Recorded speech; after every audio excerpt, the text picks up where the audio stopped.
Dino et Fils est une entreprise d'exploitation forestière de la transformation qui va de la première à la quatrième transformation. Les activités de Dino et Fils séquencent sur l'exploitation forestière, la transformation, scier les bois avec des scies de tête comme des CDD, sécher du bois ou aller faire raboter ou pré-raboter pour des travaux préliminaires. À faire de la récupération après la première et la deuxième transformation pour la fabrication des produits bois comme les lamellés collés, à partir desquels nous pouvons facilement faire des meubles et aussi facilement développer de l'ébénisterie. Dino et Fils a en son sein un panoplie d'employés, parmi lesquels nous avons les conducteurs d'engins qui sont des éléments très clés pour la facilitation de la transformation. Je suis Cheboué Marcel, conducteur d'engin à la société Dino et Fils depuis 2018. Pour pouvoir être conducteur d'engin, j'ai fait le concours d'entrée au MATGENI, qui est un centre de formation professionnelle de conducteurs d'engin. Donc j'ai fait une formation là-bas d'1 an, à la fin de laquelle j'ai eu un diplôme de conducteur d'engin. À chaque conducteur qu'on recrute, nous essayons à notre niveau de les former à faire de la reconnaissance des produits à manipuler. Le rôle d'un conducteur d'engin dans la filière bois, il va depuis l'abattage jusqu'au produit fini de débiter. Il faut déplacer les colis, il faut faciliter la tâche aux autres opérateurs. Le conducteur d'engin est un élément clé parce que sans conducteur d'engin, on ne peut pas positionner les billes de bois acier sur les machines. Le conducteur d'engin est l'élément central. Sans engin, la scierie n'a pas de fonctionnalité.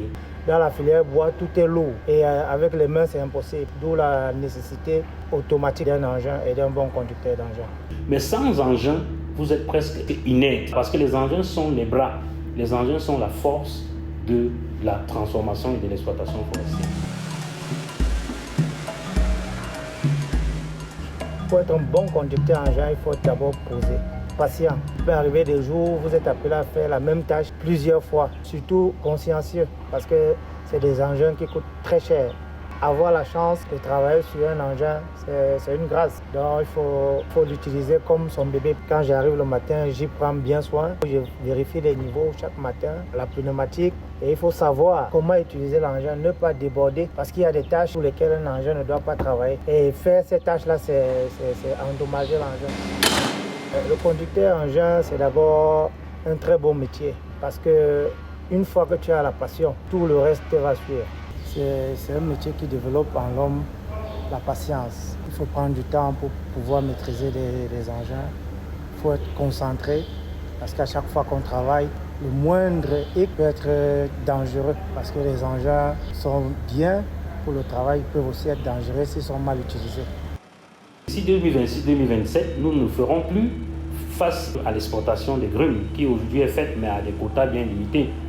Et nous aurons davantage besoin des conducteurs d'engins avérés pour pouvoir faciliter la manutention de leurs produits sur les sites. Donc, nous encourageons les uns et les autres aujourd'hui, ceux qui ont le goût pour la conduite, de s'intéresser davantage à la conduite des engins des usines de transformation parce que cela facilitera la tâche à nos différentes entreprises.